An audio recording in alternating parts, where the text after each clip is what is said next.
Myers Metal Detectors, located in sunny Tampa, Florida, where we sell nothing but fun and adventures, treasure hunting gear, and anything you can imagine for metal detecting. Give us a call, 813-237-1939. Happy hunting and dig deeper.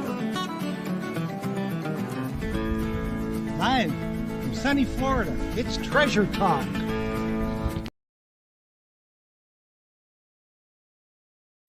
There we go. Welcome, folks. There we go. It's Gremlin City tonight. It was tonight for me too, Jeff, as you know. Yeah, I think I was on the phone with one of our guests. They had to reset their modem. Oh, geez. So we'll see how it works. Well, hopefully it'll work all right.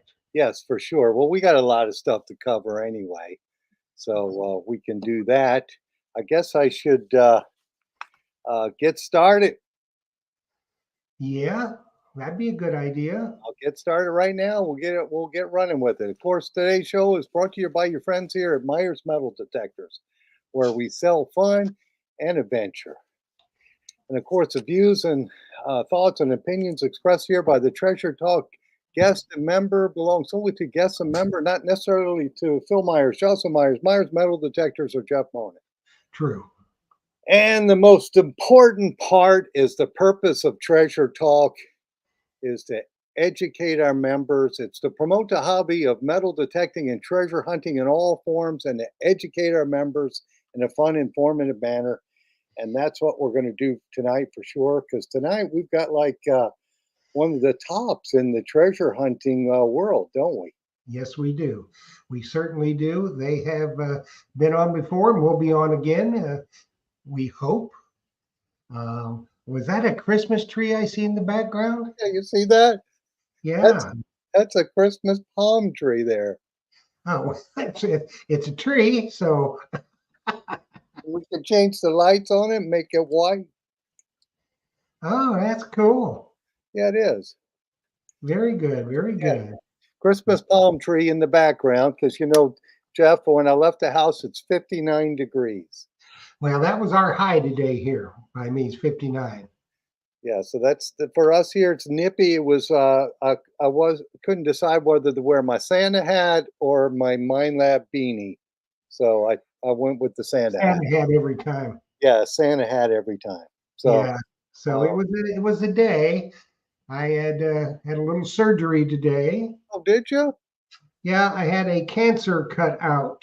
So a skin cancer? Yep. Yeah, got to be careful. They only went about 5 inches deep in my back. So. Ooh. That sounds painful. Sure. Yeah, so I can't even drink any wine. What are you going to do? Yeah, you got the antibiotics going, I guess. No, they told me not to. So I'm going to follow the rules for once. Okay, well, there's nothing wrong with that. Tomorrow. Yes, there you go. You can make up for it tomorrow for sure. Well, let's remind folks that I guess it's next Monday night is December the 18th. It's the Myers Metal Detector Treasure Talk show. Christmas special. Christmas special, yes. And we're going to have all kinds of promos going. And we've got also tonight, we're going to use the new name picker, aren't we? Live. Yep, they're all queued up. And for those that are watching right now, and I will announce it again in a few minutes, the key word that you put in the chat is hashtag Dinkum. DINKUM. Dinkum. Dinkum. Yep. DINKUM. Yep. Hashtag Dinkum. Yes, and that's awesome. And if you win the prize, I was looking at the Treasure Talk Facebook page, and Sam Truckley, I guess, won last week, and she did a big picture and post. Always do that if you can, because it, just shows people we're doing our work here and we're getting things done. And thank you, Sam, for posting that. We appreciate it. Definitely, and they're stacking up. So they're putting in the word, which is good, and I'll announce it in a few more minutes. And you never know when it's going to appear. So yeah, it's random when Jeff does it. When the mood hits him to give away the prize, then we'll do it. You'll just see it flash up on the screen. So Yes. And I'll announce it a couple times, so those that are a little late getting here, and that happens. But the hashtag Dinkum is the key phrase for the giveaway tonight. And what you're going to win is, let me grab it here, autographed by the author and his wife, KT. Yes, and that is an awesome book. Killer book, just an absolute killer book. If you don't like this book, you don't like nothing. This is a great book. Yeah, you can't put it down for sure. Nope, it's cannot. One of those books you can't put down till you read the whole thing.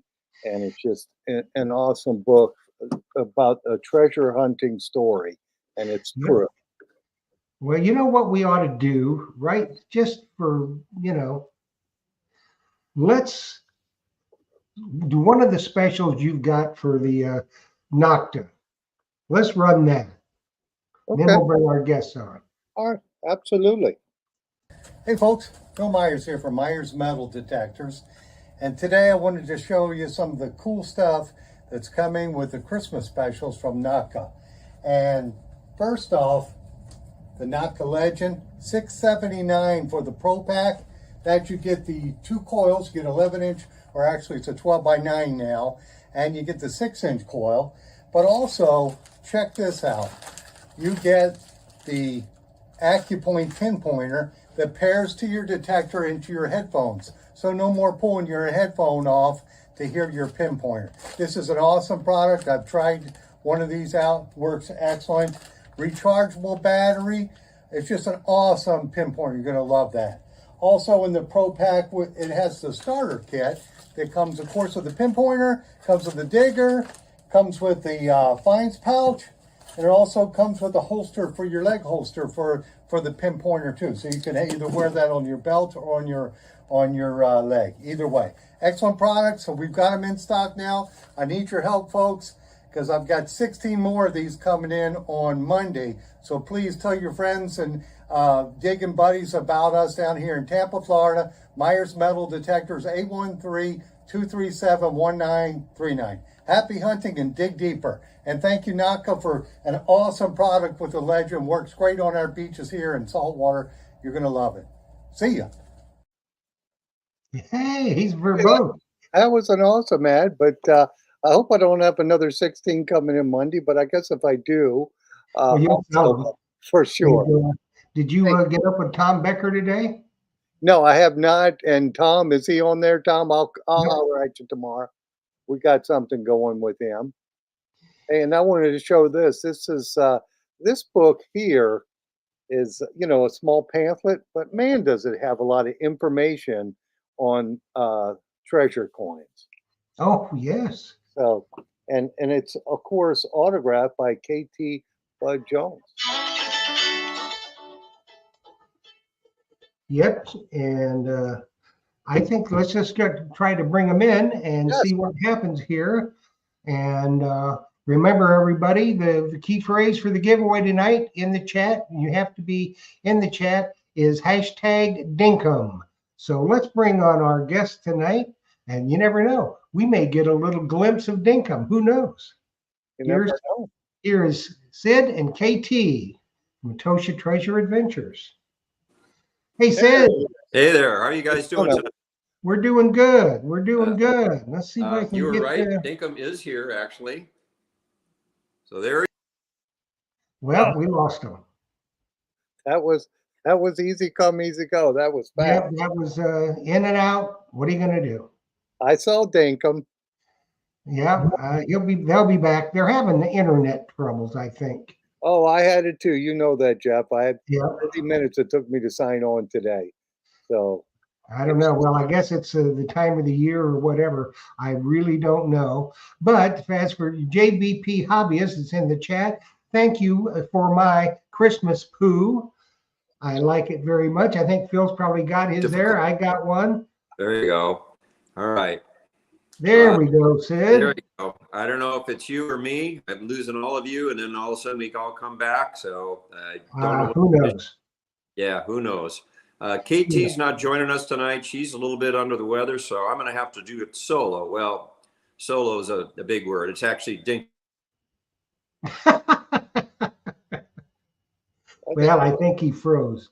We lost him again. So go back to my Christmas poo. That's she says it's crap art for 2023, but I think it's cool art. That's Mr. Oh, yeah. Hanky for those who don't know who that is. Well, that is a type of art, I guess, now that's going on. And just bear with us tonight. Sid is kind of in and out. So can you hear us now, Sid? We cannot hear him. And we'll be as much as we can in and out. There again, if you want to get in on the giveaway tonight, the phrase you put in is #Dinkum. So make sure you get that. There, Sid, can you hear us now? We cannot hear him. So, weird, huh? Well, let's try something here and see. I can always get this back. So, I guess, Philip, why don't you show some of the stuff we've got in the shop while we try to get Sid's Mic working? Yeah. Yeah, because it looks like he's freezing and his mic isn't working. But I can, of course, talk about stuff here in the shop. Of this past week, and actually, I got a couple things in today. I got the Extreme Hunter in, and I have a yeah. on here who I know is wanting to get that. I'm gonna ship it to her tomorrow, but I got that in, and that comes in the Deus. They put it in their hard case, the Extreme Hunter. Did we get Sid back? Well, he's back. I don't know if we can hear him or not. Nope. So I'm gonna keep going with the Extreme Hunter. If you're looking for large caches or deep targets, really deep stuff, that is the detector for you, because you use your remote from your Deus 2, you put it on that, and you've got a 2-box system that you can walk around and find really deep targets, way out of the range of our regular metal detectors. Well, I'm looking at the chat, and John David put in, he spelled out hashtag. That is not the way to do it, John. You press the pound sign and then dinkum. That's what hashtag is. Maybe Sid, your microphone might not be on right. His microphone may not. I'm going to tell him to rejoin. Yeah, sign out and rejoin. And in the meantime, I can chat about the Deus specials, because all these manufacturers have Black Friday specials, and I actually the Deus ones came the latest, and Yeah. I just got them in. So I've got the Deus 2 with the 13-inch coil, with the 11-inch coil, and with the, I guess that's a 9-inch coil. The small one, the 9-inch, Jeff. They go by 22 millimeters, but I believe that's 9 inches. I use the 11-inch coil myself. And I've got that in. Actually, you can get the Deus 2 with just a remote, no headphone, and it's $11.99 with a free MI6 pinpointer. So that's a Black Friday special, and I still have. That's pretty good. Yes, and then you could just add the bone conductive headphones or whatever headphones you want with that, and you've got an awesome detector for beach hunting or land relic hunting. I mean, it's just an awesome unit. Now, Sid. Yes, sir. Okay, we got him back. Okay. Good. Third time's a charm. Awesome. Let's hope it lasts. Yes, for sure. We've had all kinds of bugs tonight. So That's let's. right. I can only drink water. I need to have wine on a night like tonight. You picked the wrong night for this. Yes, for sure. And folks, remember, if you got a question for Sid, just type it in the comments there, and Jocelyn or Jeff will catch it. We'll for sure. I think we just lost you again. Nope, you're good. You're still here. You're still here and we still hear you. So you got Dinkum with you? No, we lost us. This is going to be fun. It is, Jeff. It's the gremlins, the computer gremlins. Andrew T. Jocelyn just told me he wants to know what that XP case is behind me. Well, Andrew, that is the Extreme Hunter case. You know, and it's a 2-box detector that you put your Deus 2 remote on, and then you are set to go really deep for big targets. Okay. Caches and the such. I think Sid is back, isn't he? Yep. Do you hear us, Sid? I don't think he hears us. I don't think so. So anyway, that's what that is behind me. And like I said, I've got all the Deus 2 Black Friday specials are now in stock, believe it or not. I guess they were a little slow on the shipping on that stuff. And who else do we have here? What other questions? Or I could keep going with this. So what Yeah. type of bird do you have and how old is he or she? Dinkum, I can't answer that. That's going to have to be from Sid. Sid, I don't know. I think it's a cockatoo and he's pretty old. Oh yeah, and it's a very pretty bird. And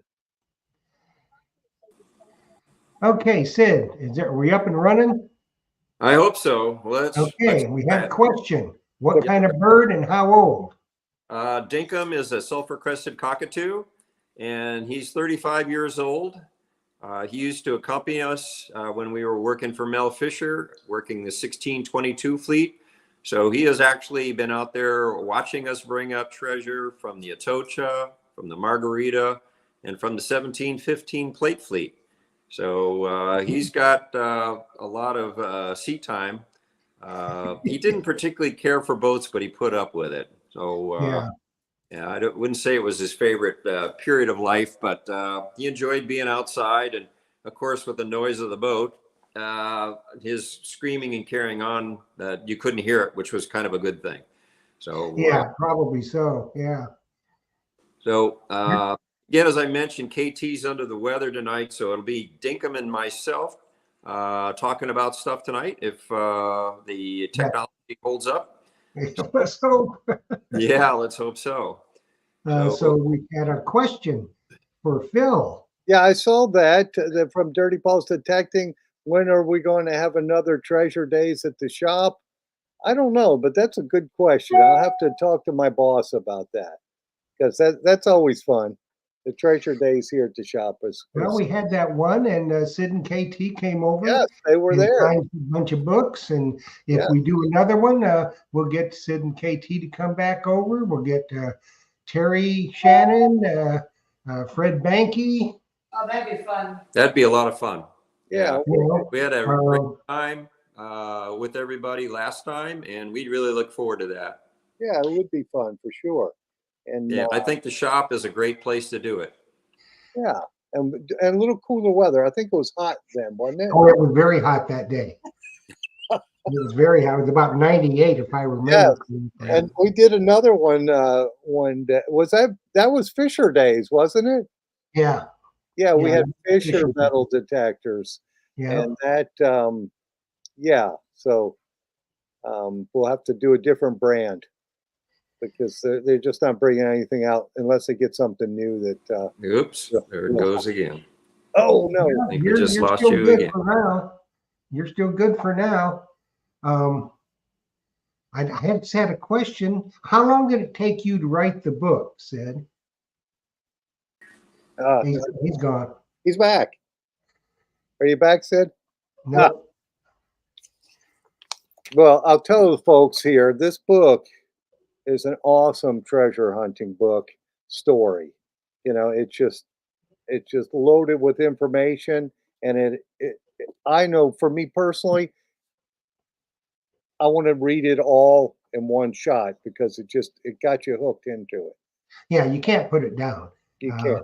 And then because everybody thinks that the search for the Atocha and the Margarita were all just it happened in a couple of weeks. Well, it took a long time, and there was an awful lot of work involved in that.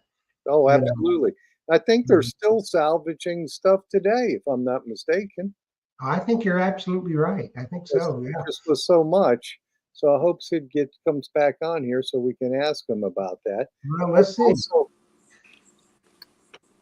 Well, Sid, we got a black screen. So I don't know. Now, well, we see Sid, try rejoining again. This is going to be fun tonight, people.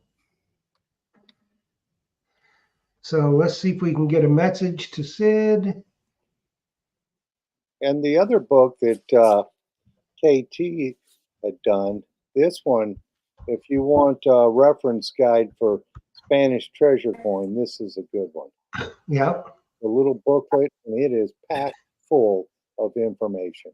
Okay, Sid, can you hear us now? I can hear you. Okay, Sadly, we good. keep dropping off after about 30 seconds or so. Everything goes away, and then I restarted, and then it goes away, and then I restarted, and yeah, we're obviously boring the audience with talking about it over and over again. So, Well, that's all right. They're still here and they want to hear. And Phil, can you see that question? Yeah, Sid, what was the most dangerous dive while working with Mel? And that was from Tom Becker. there were several that come to mind. Not all of them were actually out diving for treasure per se. We had an old replica of a Spanish galleon as our headquarters, and that was in Key West back in the 1970s. And it was always hitting the bottom when the tide went out, and it would punch a hole in the bottom. The bottom was very weak anyway, and it would start to sink. And that was where the company's headquarters were, and they also had a museum there. So the divers would actually have to go in there at all times of the day and night once it started leaking and try to patch up the holes with hydraulic cement. And there was a time when I got stuck underneath the thing at night. The tide was going out and I didn't realize it, and I got underneath the keel, and the ship kind of settled on top of me, and I'm in the dark by myself trying to get out from here to get out. So that was pretty exciting. I didn't do that too much. Some other times that we had with very Well,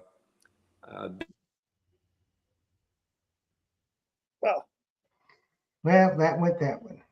that was interesting, but that's in the book too. Yeah. About him being underneath the ship, having to repair the office, I guess, for the museum. Yeah. The replica ship that had holes. I'm back again, once again. Kicked off. Other times that we had issues were certainly when we had big storms coming up, when we had a lot of equipment that was down below. Trying to bring it up in heavy seas was obviously could be problematic. There was a time when we got a large hawser caught in the prop, wrapped around the prop of a large tugboat that we were using for excavating. And the propeller was about a 10-foot high propeller. It was pretty big. And the storm waves that came up on us were probably 8 feet. And it was lifting the stern of the boat up and then jamming it down in the water. And I had to go out and cut the ropes out that were wrapped around the prop before the tug could be moved.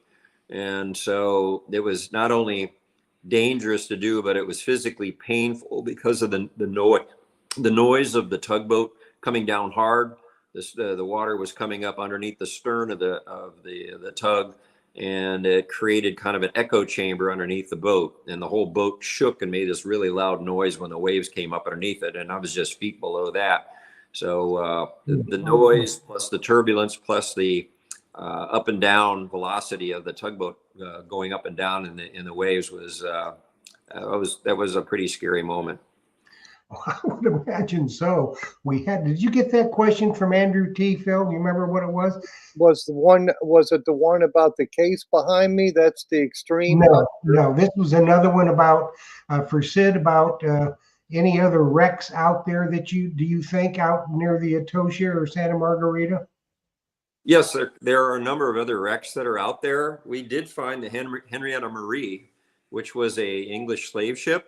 Uh-huh. While we were looking for the Atocha, and we actually worked that wreck for a number of years and did a large recovery of the artifacts that were in that area.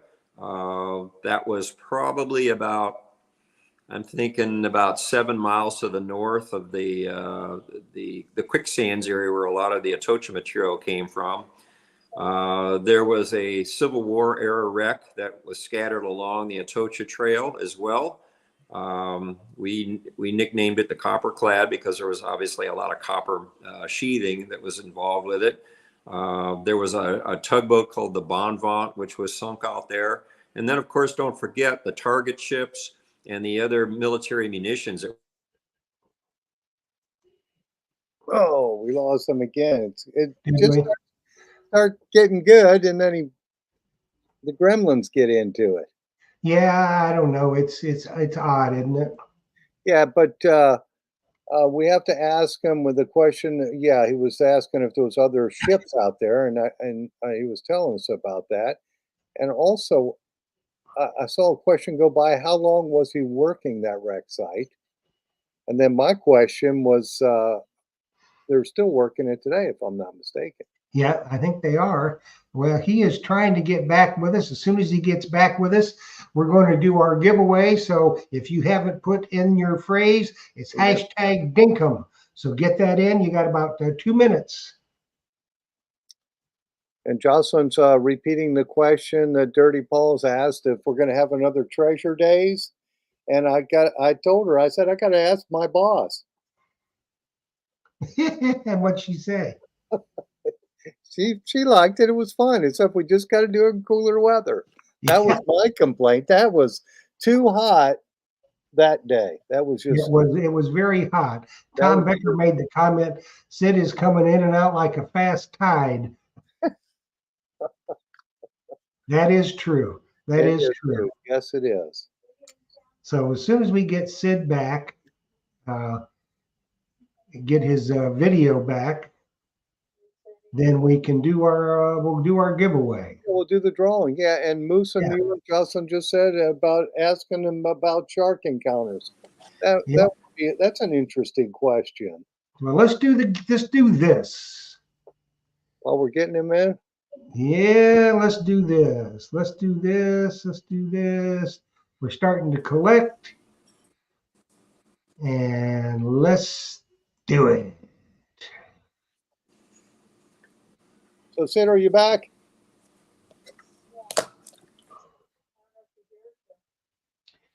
Okay, we got our winner. We got our winner, Raise Fines. So, Raise Fines, what you do is you send a name, address, and phone number, and your complete name, address, and phone number to treasuretalkshow@gmail.com. Let me pop that up there for you. And we will get that to Sid and KT, and they will autograph the book, personalize it for you, and get it out to you. All right, I'm back up with you again. I tried something else that should help. Let's see what happens here, okay? Oh, good. We just had our winner, Sid. Oh, good. Well, congratulations to, who was it? I didn't hear because I just got back online here. Well, here's the winner was Raise Fines. Welcome, Raise Fines, to the show. Sorry, we're having a little technical difficulties tonight, and congratulations on the book. I think you'll enjoy reading.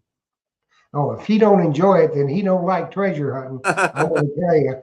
So I will get that to you as soon as he sends me all his information. I'll get that to you. Those who didn't win, they can go to our website and order them. That's right. So tell them that. I am to remind you, Katie came out of her sickbed to tell me to remind you that those who didn't win can always check out the books on our website. That's right. And we got some questions here. So this one is from Luis Villarreal, and he says, did you all have trouble getting the rights to the fines from the wrecks, i.e. the government? Boy, is that a loaded question. Yeah, that really is a loaded question. Yes, we, the wrecks that you're talking about, the 1622 fleet as well as the 1715 fleet sites, we had applied for and received Admiralty claims on, okay? It's kind of like staking a claim back in the old days, except this was under Admiralty law, which is a 600-year-old law between all the countries on the earth. So it was a very effective law. It was a means of controlling who got what and make sure it was a fair and equitable scenario for the owners of the ships, for the owners of the cargo, and the owners or the actual salvors themselves.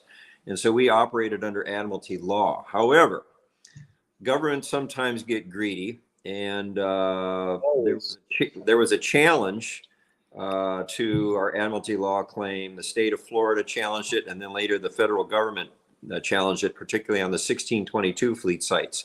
So we ended up fighting 25 different court battles with the state of Florida and the federal government over the ownership rights to the Atocha and the Santa Margarita, which we won every one. But it went all the way to the Supreme Court. So millions and millions of dollars were spent in legal fees. And as you can imagine, it was very taxing to the company and to the investors and to the employees to continually have to go through this. Very stressful. Any person without the Mel Fisher's stick-to-itiveness would probably have just dropped out, but Mel just didn't quit. So, and most of the crews stayed with him as well. So that's how we prevailed. That's Awesome. good. You Well, see this other question, Phil? yeah, I got one before that one. That's a good one too. But this one from Dirty Paul's I thought was interesting. And she's writing, how long was the debris trail of the Atocha? That's a great question. And the track of the Atocha is actually quite long. From the point on the reef where it first made impact as it was being blown in a somewhat northerly direction to where it first sank was about 2.5 miles. But then a second storm came along 1 month later that was a much bigger storm. The first storm that sank the Atocha and the Santa Margarita were actually probably pretty close to Category 1 storms. These storms did not sink the boats. They only disabled their ability to maintain control over the direction that they were going. They blew out the sails, they damaged the rudders. The ships themselves were still afloat. Unfortunately, they were pushed into shallow areas, and the Atocha actually hit the outer reef that parallels the Keys. And so it hit the reef and then sank not long after it hit the reef as it was carried further to the northwest. Once the Atocha had sank and settled on the bottom, another really big storm, a Category 5, came along about a month later, and that took a large portion of the Atocha and ripped it off of the bottom of the Atocha where the real heavy stuff was and carried it along a very long track, scattering material out of it as it went. And so the totality of the Atocha track is over 12 nautical miles long. It's a really long trail. That's not uncommon. These wrecks that sank in tropical waters that were sunk by hurricanes are more akin to high-speed airplane crashes rather than just a simple Mediterranean-style shipwreck where a ship 2,000 years ago was overcome by waves and it essentially sinks to the bottom completely intact. And so you've got a nice collective of artifacts kind of localized to one spot. These shipwrecks are very, very scattered. And the scattering can go through different kinds of seafloor features. It can go through very shallow sandy areas or no sand areas or deep mud. There's all sorts of features that the artifacts can be carried through, and that requires different kinds of equipment for surveying and excavating as well. All right, and then the other question, I thought that one was a good one too, Jeff, from Scott Downs. He's asking, were any, or I can't hardly read that. Was any divers fired for stealing while salvaging? I know of some folks who were working in the conservation lab that had tried to lift some coins and as they were going through the process. And not only were they fired, but because the Admiralty claim that we were operating under, Admiralty is a federal law, so it became a federal crime to steal the material until it was adjudicated to us on an annual basis. And so it was not only a simple matter of stealing from the company, it was actually stealing from the federal Admiralty court. So they got in a lot of trouble if they tried to do something. They should have. Yeah, they should have. You see this question, Phil? From let me see. For some reason, I'm having a hard time seeing tonight. This I one's know, from it's Gremlin, Sam Truckley. Truckley. Do you have any issues with? Did you have any issues with pirates trying to steal the loot?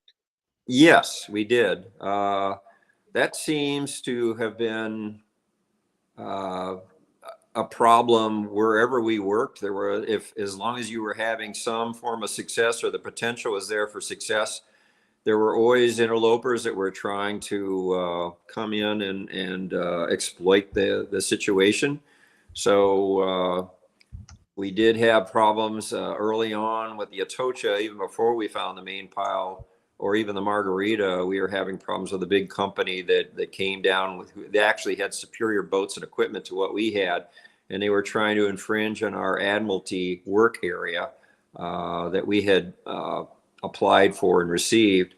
And so we had some issues with them for a while, and we had some other people that came out after we found the Margarita while we were still working on the Atocha. We'd found more stuff on the Atocha. We hadn't yet quite found the main pile, but in fact, we were challenged out there, and a fellow came out with a go fast boat and thought he would intimidate us by shooting off guns in our general direction.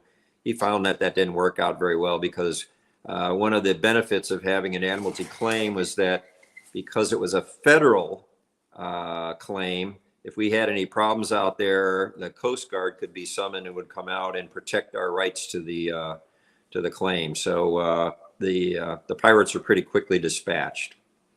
Good. Yeah, imagine if you got the Coast Guard on your side. Yeah, that's a big help. That's a big help.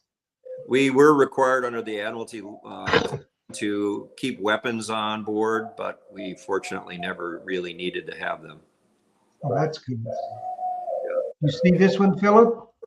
Which have you ever had any thoughts on searching the waters off of Oak Island?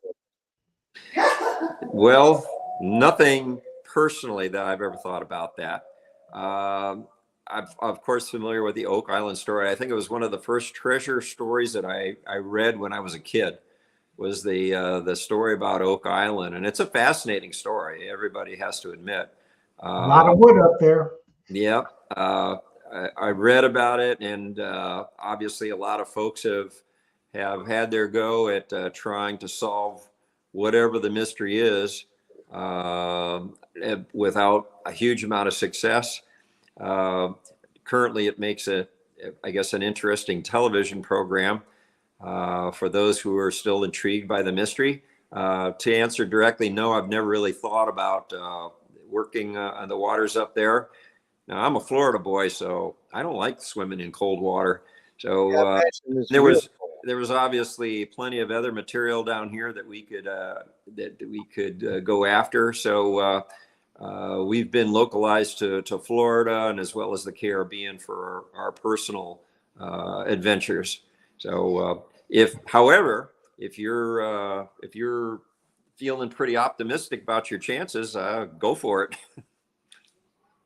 Yeah. Well, that's what I say. There ain't nothing that you didn't lose nothing up there in that cold water, said that you need to go find. No, that's absolutely true. I'd have to be the way that we did it was that we always used hard information from our researcher. Dr. Eugene Lyon gave us great, valuable information. And so we had known targets to go after rather than just kind of wildcatting all over the place in the hopes of finding something.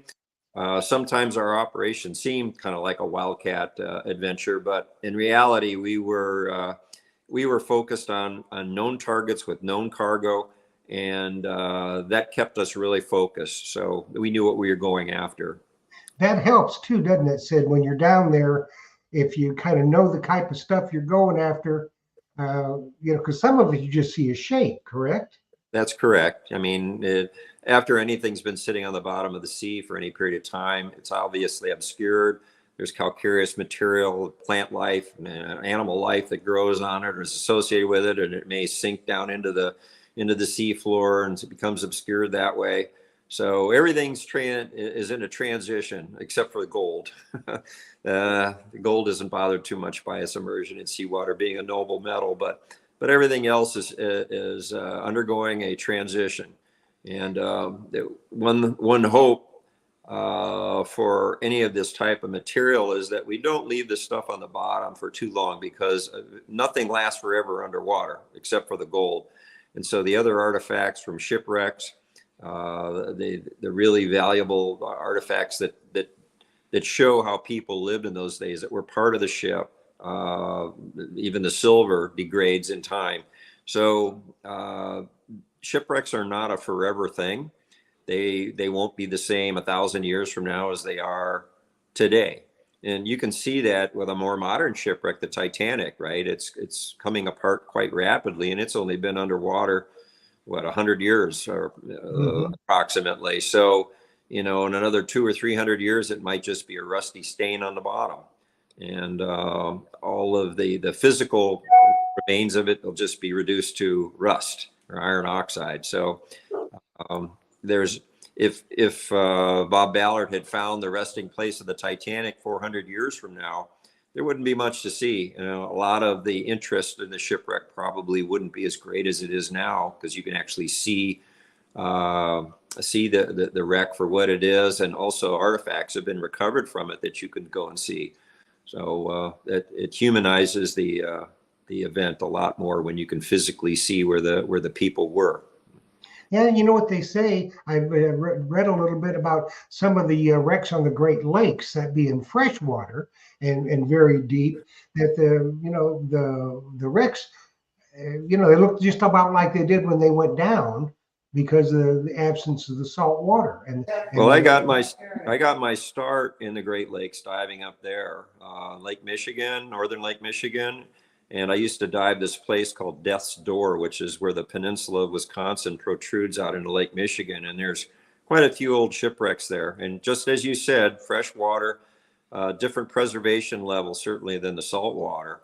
But there are issues there now, too, in the fact that zebra mussels have been brought into the Great Lakes unintentionally, and they tend to degrade the artifacts now, which wasn't a problem before. So the freshwater remains are certainly better preserved than the saltwater remains. But once again, in time, everything kind of goes away. Yeah. Yeah, Sid, we've got a bunch of questions here, and I see the one from Tim, but how long were you on that wreck on the Atocha site? And is that still being salvaged today? My wife Katie and I worked on that wreck, the whole 1622 fleet project, which includes the Margarita, of course, as well, for about 20 years. Now, were we on it 20 solid years? No, because we were working other wreck sites too along the way. And so though the Atocha and the Margarita were always principal sites that we worked to, sometimes we took breaks from those, for example, to go work on the 1715 fleet, or maybe we'd be doing survey work on some projects down in the Caribbean. But we would always return and continue working the Atocha and the Margarita as our prime sites. We worked a lot of wrecks during that time period, but the Atocha and the Margarita were certainly the ones we spent the most time on. And are they still working those sites today? It's our understanding that they're still going out on the sites. We were down in Key West, when was that? October, I guess it was. And they were still sending boats out. So okay. Presumably so. Okay, cool. All right, this one is from Tim Naylor, and he's asking, what's your next adventure? Well, life is a big adventure, and that's one of the beauties of this program here, because the Myers detector detector group, you've got all sorts of great detectors for different kinds of detecting.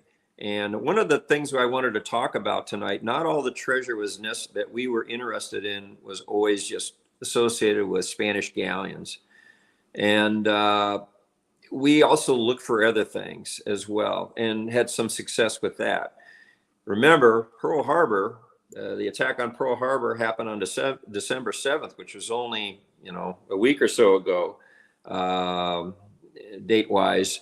And so when we were working out in Hawaii, we actually used our treasure hunting skills that we had developed working, doing research and doing recovery to locate a Japanese Zero that was shot down during the Pearl Harbor attack, and it had crashed on a remote, privately owned island, and no one knew that it was still there. And so we were able to locate that Zero wreckage and actually bring it back and place it in a museum out there. Lots of research had to happen about that. KT was very involved with the research on that, and I was involved with the logistics of trying to make contact with the owners of the island to get permission to go out there, and we actually pulled it off. And in the middle of all of that, we also met a fellow who had grown up on Oahu and was present during the Pearl Harbor attack as a young boy. And then in, I think it was March of 1942, most people don't know that the Japanese had actually come back to bomb Pearl Harbor again. It wasn't well publicized at the time, but actually two giant flying boat bombers we nicknamed Emily's flew from the Marshall Islands and came to drop bombs on Pearl Harbor and destroy the shipyards that were trying to repair the sunken ships, and also take out the fuel depots, which hadn't been touched during the original Pearl Harbor attack. They did not actually drop their bombs where they hoped to because of the weather that night. The island was overcast, and they had to drop their bombs through dead reckoning. And the bombs actually landed in the northern part of Honolulu, in a place called Tantalus. And we were trying, KT and I were trying to find where these bombs actually landed. And through research talking with this fellow who is now an old man, and correlating his personal experience, because he lived in Tantalus, not far from where the bombs landed, correlating his experience with other data, doing the research on, we were able to kind of localize where we thought the bombs would be. And then we went up to the area, and it's very deep, thick jungle, unlike any place that we'd ever had to search before. And we took metal detectors up there, and we actually found the actual bomb craters from one of the bombs. And we found, using the metal detector, we found shrapnel from the bomb. We even found part of the fusing detonation device on the front of the bomb, had kanji written on it. So these are great historical objects. Now, it's not Spanish gold or silver, but it doesn't matter. It's still historically important stuff. And so whether you're going out looking for relics or Civil War artifacts, or you're just looking for quarters on the beach, whatever your treasure is, that's what you're looking for, right? And so we were looking for bomb fragments, which is ironic, since working on the 1622 fleet sites, we were constantly digging up bombs from World War II, because those areas were bombing ranges during the whole war period. And so there's thousands and thousands of bombs, rockets, and torpedoes laying all over the seafloor. And while we were doing our surveys, we were finding them all the time and having to clear them out of the way. And we were always cursing every bomb or bomb fragment we had to look for. But now that we were in Hawaii looking for a bomb, we were really excited to find pieces of bombs, because these were historical bomb fragments that related to a very specific event that not many people knew about. And so it was great stuff to be able to do that again. And you've got a book about that as well, don't you, Sid? We do. It's called Before and Beyond the Niihau Zero. So we'll use that as a giveaway at some point too, if you'd like. Be happy to supply you guys one of those anytime you want. And if your readers want to read about something other than about Spanish treasure and want to look a little bit outside the box, it'll give them a little bit of intel about that. Well, if you want to do it, Sid, I can do it right now. Well, let's do it.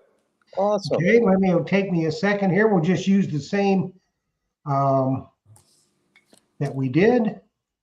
Yeah, here's the book. Now, did they do a movie on that one? Well, they did. There was a movie done about it, but it was very poorly done. Not well, like a lot of Hollywood stuff. It just was primarily Hollywood. However, there was a TV show. Some of your viewers may be familiar with it. It's a National Geographic show called Drain the Oceans. And last year they did a Pearl Harbor version of Drain the Oceans, and included in that was the story of the Nihil Zero, or at least a little bit of it. So the book will tell you a lot more. Yeah, I think if it's the movie I'm thinking of, they showed the Zero landing in the water. Yeah, And well, not not quite. Yeah, it didn't quite work out that way. yes. And So yeah, I wanted to mention that you can find, I mean, there are so many opportunities out there for folks with metal detectors. And you want to not only do research about where you're going, if you're looking for something specific, that the research is very important. And part of that research is making sure you've got the right equipment. Now, you guys at Myers Metal Detectors have all sorts of different types of detectors that some are better at other things than another. And if you know what you're specifically looking for, you guys can help them out, help the customers out with finding just the right equipment. We made the mistake when we were working in Australia. We went out to the Australian gold fields in Kalgoorlie and Coolgardie, and it looks just like the old West there, where you can imagine where they had a gold rush, and there's just mine pits, thousands of them all over the place. You have to be careful that you don't fall into a mine pit because a lot of them are abandoned, but they're still mining gold there. And we went out there with a pulse detector. And that area is so saturated with mineralized soil, there's no way a pulse detector would work. But I'm sure that some of the detectors that you have at your shop would be just perfect for something like that. So we made the mistake of not doing any research in that regard. And we came up with nothing. But if had we been equipped properly, who knows what we would have found there. They originally found alluvial gold in those areas. I think one of the biggest chunks, if I remember right, was almost 10 pounds of gold just laying on the surface of the dirt. So the gold mining still continues there today, and they're still finding gold there. Obviously, it would have been a lot easier for those early prospectors if they had had one of your metal detectors. yeah, if they had metal detectors for sure. Yeah. Well, Sid, we've got a bunch of questions, and Jeff, are you doing that now? Can we keep? Yep, and they got about 2 minutes before I'm going to spring it. The key phrase to put in the chat is hashtag dinkum. So I'm going to give you about 2 minutes while Sid answers one more question, then we'll give away a book on the Nihil Zero. Okay, and then this question was from Ray Fines, and is asking how are the sites monitored after you guys left the location? How would you make sure nobody jumped your claim or whatnot? That's a great question. Number one, nature did the best part in keeping the site or discouraging people to go out there, because it's very difficult. The wreck sites, as I mentioned before, are scattered over a huge distance, and you have to have the right equipment, and that normally requires big boats with large, powerful engines and excavating equipment to go out and find the stuff. And you have to have very precise navigation and know exactly where you are. On the track of material that went from the Atocha main pile to the west, caused by the second storm, that trail was about 30 feet wide. So imagine yourself in the ocean, and you've got to go down a track that's 30 feet wide, and it's essentially invisible. You can't see anything from the surface. There's no visual objects that you can use to kind of fix your position. You have to know where you're going and where the wreck site actually is to continue through that and be able to excavate. Remember, we found 2 earrings, one 5 miles from the other along that track. So the physical nature of the site kind of kept other people from going out there and finding stuff, just if they were casually looking around or swimming or diving in our old holes. That's one of the problems. The other way is that the Coast Guard did patrol out there periodically. While we were heavily working on the sites, we were out there. We had boats out there almost all the time. But as time went on, we found it wasn't as necessary to have boats out there constantly. We were out there in the good weather, not the bad weather. And when I mean bad weather, I mean it would be hard for anybody to work out there. And so nature, again, kind of helped us in that regard. Okay, Let's do a giveaway. there we go. Let's go. Let's go.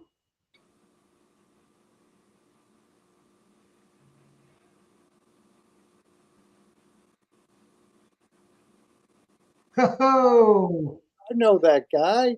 We know that guy. That is the Mumbles Man. Yeah. So he knows what to do. And we had a question from him too about the Nihao Zero. Okay. Did you see that, Philip? Yeah, I did. Did I see it? Yeah. I don't know if you did or not. Let me see if I can find it here. Okay, here we go. It says, are the remains of the Zero in the museum at Pearl Harbor? Yes, they are. The remains of the Zero are there. Also, there is an intact Zero that's painted in exactly the same markings as the Nihao Zero was while it was still intact. And that's the first aircraft exhibit that you actually see when you go into the museum. If you've been out to the museum, you'll know what I'm talking about. And if you're going out there at some point in the future, you'll know what to look forward to. Associated with the Zero artifacts are 2 plows and a Clee-Track tractor. And those plows were actually used to plow up that island to prevent the Japanese from using it in an attack predicted by Billy Mitchell in 1925. And you're going, how does all of this fit together? Well, when you read the book, you'll find out. There you go. Billy Mitchell was a huge aviation advocate, and he actually predicted in 1925 that America would be going to war against the Japanese and that the first bombs would land on Ford Island at 7:30 on a Sunday morning.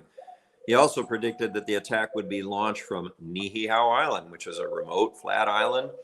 He wasn't envisioning aircraft carriers, and one of his subordinates managed to convince the owner of the island to plow up his island to keep airplanes from landing there. So that's where the plows came in.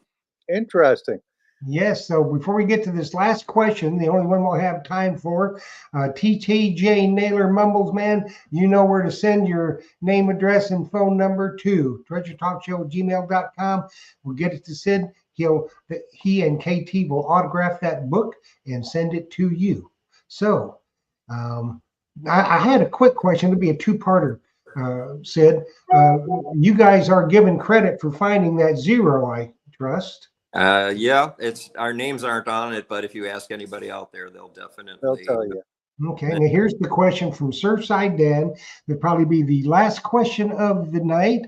Yeah. Do you know anything about the Sea Searcher, which works like a magnetometer, but can tell you if it's ferrous or non-ferrous target?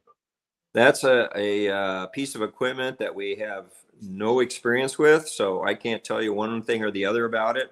The equipment that we used at the time, and we used most recently, we've used magnetometers for decades on the Atocha and Margarita and the 1715 fleet and other sites. And they were specifically just, of course, for ferrous metal. We also used ferrous and non-ferrous sea sleds, which were essentially like large detector loops that were on the bottom that rode on a sled that could detect like the detector that you might be familiar with. It would pick up ferrous or non-ferrous things, but I'm not familiar with the particular equipment that you're talking about. Oh, cool.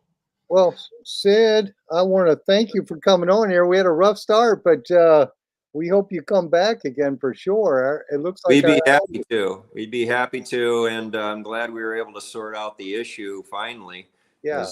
It was a little frustrating for everybody, including your audience. If anybody wants books for the holidays, to go to the website. Yeah, and KT's mumbling in the background from her sick bed that if anybody needs books for the holidays, you can check out our website, and we can get them to you that way as well. And which is the website, Sid? Website is It's Atocha Treasure Adventures.